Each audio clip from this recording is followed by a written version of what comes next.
build. However, here is what we have. We're going to start the demo with what you guys created, actually. Exactly. Because we've said it, this is a demo that's been updated with the community-created assets, arts and music. So we wanted to start with your contribution into our common, actually, demo. So that's, Emil, you can let us know about this. You see a lot of example of integrations from the community inside the demo, but this one is really interesting because it's actually a depiction of the Moksha's Gate we've been talking about, something that hybrids are dreaming about, for them.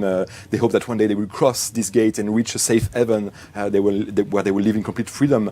And what I really like with this artwork, it shows that the hybrids, so they don't have so many means to create those artworks. They are doing it with what they found. Exactly, they do that with what they found, and this artwork is really interesting for that.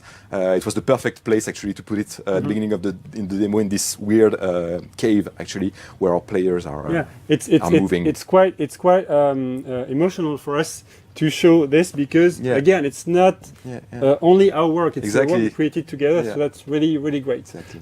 So BG&E is an RPG, action adventure RPG. You can play alone or with your friends in co-op. Today's demo is going to be 2 players. So we have Audrey on the right of the screen and Johan on the left of the screen. Johan and Audrey picked their characters at the beginning of BG&E, so they are picking among the different DNAs that Emil was talking about earlier. And Johan picked the DNA shared with Nox, so it's a monkey DNA. Hybrid monkey DNA. Hybrid monkey DNA. He customized it to his liking, so with a different outfits, so black outfit, face tattoos, so it's really his character. Audrey picked a female character who shares the same DNA as Shani, the legendary character of the trailers. But she customized her character the way she wanted, with custom gear and custom costumes. So it's really, you play your own character. So what's happening here? We want to give an adventure flavor to BG&E2. Our 2 players here, they have heard, about strange rumors of hybrids trafficking taking place in an underground abandoned temple of Ganesha City. And so they've entered this old abandoned temple, and now they're exploring it. They don't know what they're going to find out. It's very important. Exactly, they're on a quest. It's very important for us to have these mysteries, those investigations that you are going to lead to try to discover the darkest secrets, taking place in System 3. Yeah, and so you're going to have in the game many areas like this where you need to just search for your object, search for things, unveil the mysteries. It's key for us because we want this link with BG&E1 with this adventure flavor.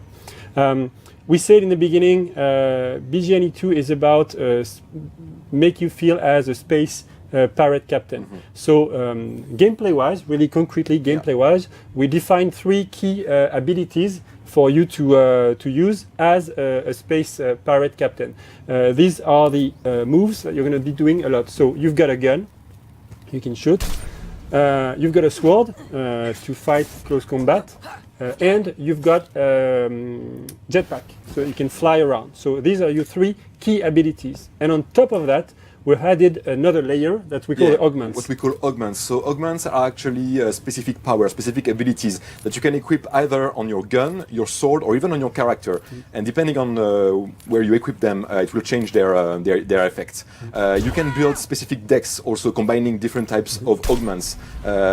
Keep in mind that augments basically will define your playstyle as a space pirate captain. And you're going to loot them, you're going to unlock them and find the rarest. So here we see that Audrey has been frozen. Exactly. There is friendly fire, of course, on augments, so you can annoy your teammates when you play in groups of friends. And the effects just accumulate to make some crazy you can stack the effects of the augments. Very interesting also for that. So once our demoists are finished fooling around with the augments, we're gonna continue the demo. So BG&E is a game you play alone, as I said, or with your friend in co-op. But in this game, you don't need to stick together in the universe. So here, Audrey is going to be parting ways with Johan for this small part, and so she's going to be going in this corridor.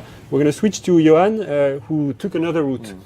So Johan is exploring this part of the temple, and he's stumbling upon this big dust bins filled with hybrid monkey parts. so arms, legs cut down to pieces. So it's a bit sad and a bit creepy. Creepy, so it goes in with your investigation of knowing what's happening in this area. And what we like to say is, if as a player, if you didn't escape your fate as an hybrid monkey slave, then maybe you would have ended in this dustbins with your fellow unlucky hybrid monkeys. Hybrids, So now Johan is progressing carefully. We see in the distance that there's some light, and we can distinguish some enemies. So we're going to go back, switch to Audrey's point of view for the next part of the Audrey is reaching the same room from above, and we can see those creepy scientists in the distance, making some weird experiments on hybrids. And now Audrey is using the spyglass, another very, very important equipment for space pirate captains.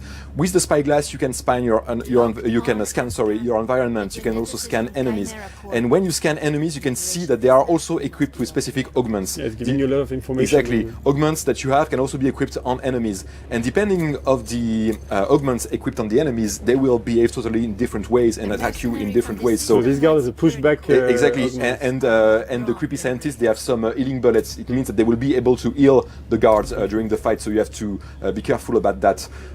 So if you want to take time to have the right strategy for combat, it's always good, to scan your enemy first. Yeah, but you're not forced. Exactly. If you don't want to do it and rush into the action, you can also do it, of course. Just gives an extra layer. Yeah. So I think that's the moment where we switch back to Johan, and our players are going to engage. They are going to engage the fight, enemies. so they can synchronize between themselves to really start the fight at the best moment and at the best strategy. So now we're going to go back on Johan. So he's going to using take his gun to shoot actually an augment. He's been shooting a freezing augment on one of the scientists, and the start is now fighting the big blue dome that you're seeing there is actually slowing down enemies. So once enemies enter this dome, they move very, very slowly. It's easier for you to hit them with your sword. And you can see that during the fight you can use the three basic abilities. Exactly. Shooting augments, for example, fighting with your sword, and also combining the jetpack, so you can have actions from the air down. You can launch some specific attacks from your jetpack when you're flying above the enemies. So again, augments would be very, very important for you to succeed in your fight against the various enemies that you will meet in the game. In this demo, we have only a few augments, and very limited. JP is going to be coming a bit later to show you the give you an progress. update about this. And this is very important for us to share this. The main message we want to give to the players here is that we're bringing back melee combat from BG&E1 to BG&E2. That's the key thing. So we're done. Yeah, all the enemies have been taken down. And now Johan is going to use the spyglass again. As you can see, one of the hybrids is not dead. Almost. Yeah, he's not in a good shape, but he's not dead. And you can scan him. And by scanning him, you will see that he has the skills of a mechanic. This is very important because, like I was saying, in the game, you will be able to recruit your crew members among all the people you will meet. So you could, if you need a mechanic, you could actually recruit this guy to put him in your crew. We're not showing too much of this today, but keep in mind that building the best crew possible is very, very important in Beyond Good and Evil 2. Yes, as we said, so you've got three key abilities, your sword, your gun, and your jetpack. And so that's on the micro gameplay part of things. And on a larger scale, to define our space pirate experience, we want you to have your space captain, your crew, and your ship. So these are the three big pillars. Talking of ships, here are some. They are conveniently parked here for the purpose of the demo. The main thing here is that any vehicle you see in the game, you can drive it, you can fly it. So this overbike, this fighter, you can fly them. Our demoists are going to give us a tour through outside of this temple into Ganesha City. So welcome to Ganesha City. So this is our in-game version of the city that you saw is in our trailers. So that's the same place. As I said already, you can part ways. Johan is going to be doing his stuff and still be in the same session, but we will follow Audrey, who's going to give us a tour of the inside of Ganesha City. So we start with the lower part of the city, where the hybrids are living. You can see the shanty towns where the hybrids are living right over there. It's a kind of a segregation going on in this city, with hybrid living down in the shanty towns and humans living up in the the upper part of the city. Yeah. We're gonna make a spotlight on this on the giant left, you can see fresco. A beautiful example of the community creation. This, created by you. Exactly, these murals, religious murals It's depicting, really of course, the divinity Ganesha. And as you can see, we had this huge wall, so we had to put it there. Keep in mind that there will be many places, especially in huge city, to display actually creations from the community. So this would be a unique way for you guys to actually see your creations in the final game. In the same way, you can pick up any vehicle and drive it. You can land any place in the city. There's no problem. You can enter a lot of places as well. We'll see this in a moment. We really like this position in Ganesha City on the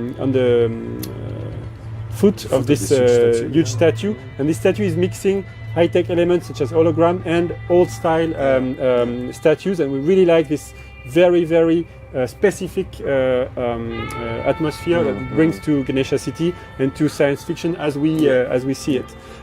You can see there's a lot of traffic in the city, but we'll see in the updated videos on the traffic that we'll have later that we've improved this a lot over the past few months. In the city, so you've got the traffic, you've got statues, but you also got some specific locations, such as here. You can see the police station that's guarded with scouting ships, police scouting ships, and also a heavy frigate.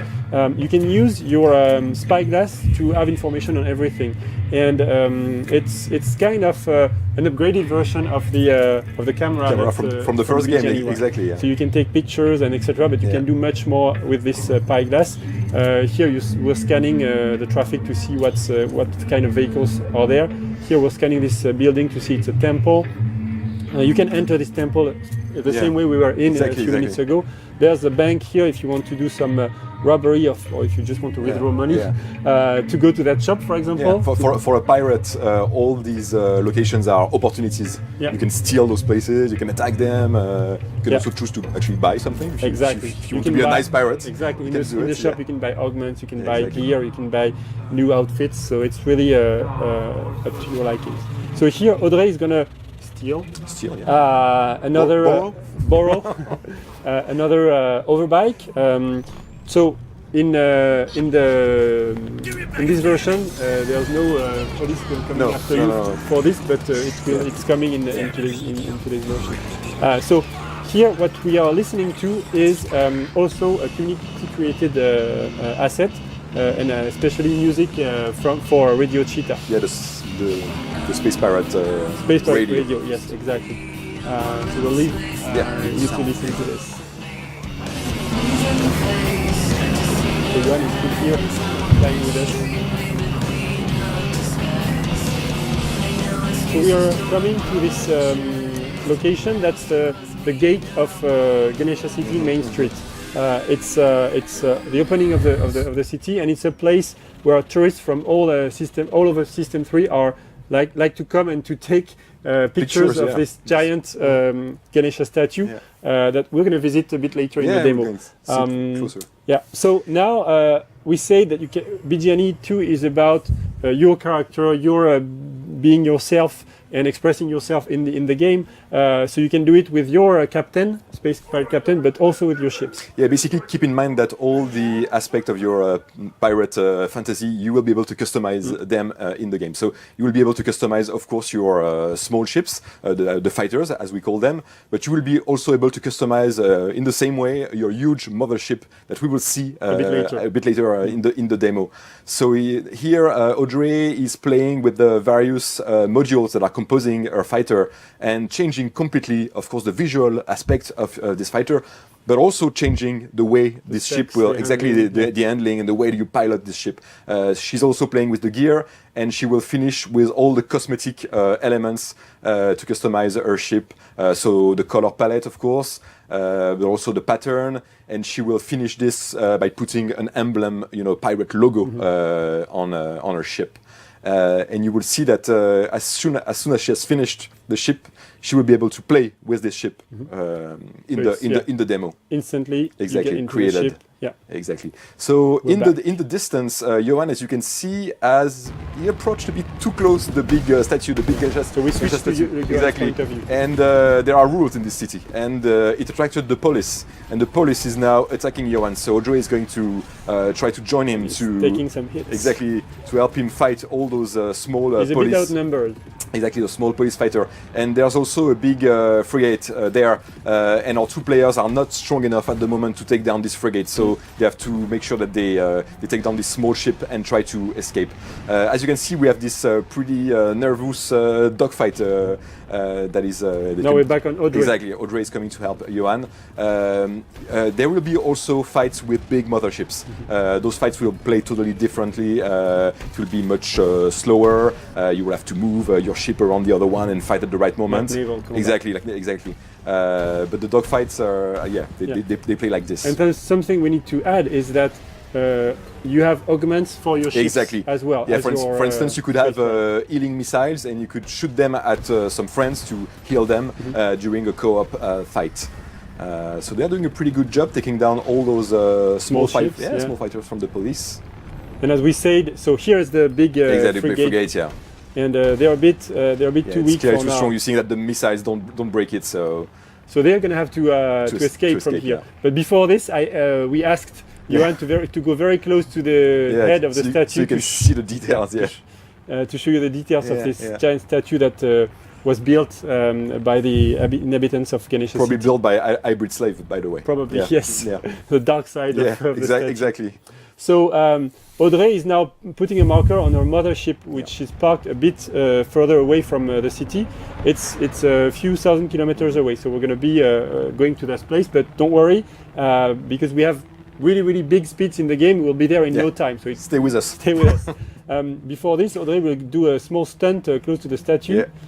Pretty risky. Yes, thank you. And she's going to fly over Ganesha City. So that's the city we were in a few minutes ago. We're going to aim at Cameron Spaceport, this city, and then take up the sky to the to Audrey's mothership. And now that's my favorite moment of the demo.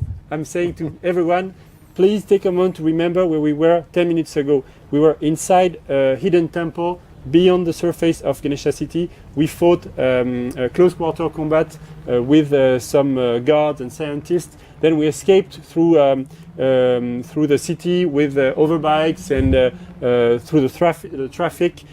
We fought against the police around the giant statue and then flew to this location on top of the planet. So really, in a few minutes, we went seamlessly from a small interior to the grand view of the full planet. Exactly. And that's one of the key things in BG&E2. It's that difference of scales that you can feel during the gameplay and transitioning from a small scale, like a human scale, to a planetary scale.